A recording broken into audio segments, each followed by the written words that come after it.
Welcome, it's King Lizzard on Xbox One with Forza Motorsport 6 and Porsche DLC action. I'm feeling a bit masochistic today, so I'm up against the Stig in Pro AI driving this Porsche 911 Turbo. Absolute monstrosity, this thing. I'm driving this without assists. It is seriously scary, this car. What I'm finding is that if I push it too hard and I go into a bit of a slide, I kind of generally just lose total control of this thing. It's just really difficult to regain once I've lost it.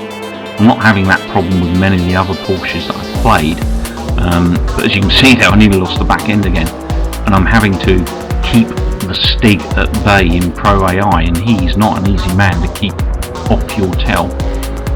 I think I dinked him there as I moved over. I think he was just right on the corner. Yeah, he was. Look in that mirror. He was right on the back end of my car then. Now, he would be going faster than me at this point, that I'm certain of. And there he is alongside me. Oh, can I get in front of him again? Yeah, I managed to squeeze him off. So I'm kind of playing defence here with him, in all honesty. He is definitely quicker than I. So I'm into lap 2. This is the final lap. If I can keep him at bay and stay in front, I've got this thing done, and then we'll jump into the replay hopefully. But this, as I was saying, this Porsche 911 Turbo is it's a beautiful car, and it's an amazing looking car, and it's extremely powerful.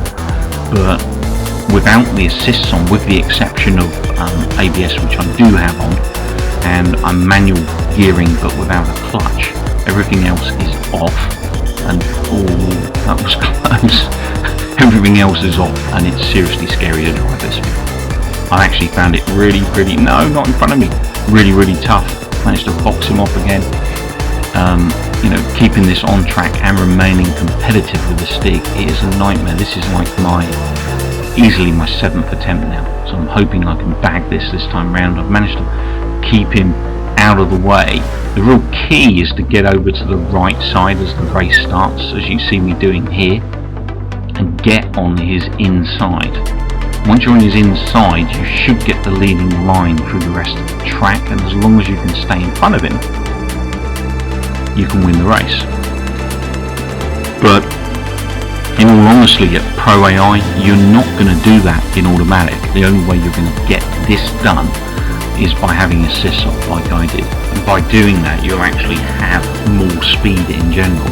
I mean, that is going to be the key to any of us that want to be good at rivals, is we've got to really get good at using the cars without the assists. That's the best way of getting times and stuff. So I'm currently trying to do that, and obviously any of you who have been watching this channel know that I was originally tuning for automatic gearing, and that's how I was driving, because I was having major issues getting my head round the controls for manual gearing. However, my new Elite controller allowed me to overcome that problem, and I'm now manual gearing. I'm not great manual gearer, but I'm an okay manual gearer, and I'm trying to get used to these assists and stuff.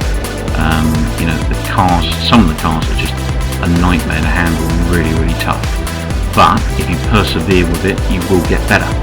As you can see here, for me, my first few laps of this car, I came in behind the Stig. I had a couple of really nasty accidents, which I'm saving from my crash compilation video 3, along with some other crashes I've done in the week, unintentional. And it's pretty rare I crash, to be honest. Most of the crashes in those compilation videos are actually other people, so it'll be a bit of a difference to see me crashing out some of these Porsches for a change. But that was me versus the Stig in the Porsche 911 Turbo on Forza Motorsport 6 with Porsche DLC. Thanks for watching. Please take the time to rate. If you're not a subscriber, it'd be fantastic if you click that sub button and join King Lizzard's Game Lounge. Take care, keep watching, and keep well.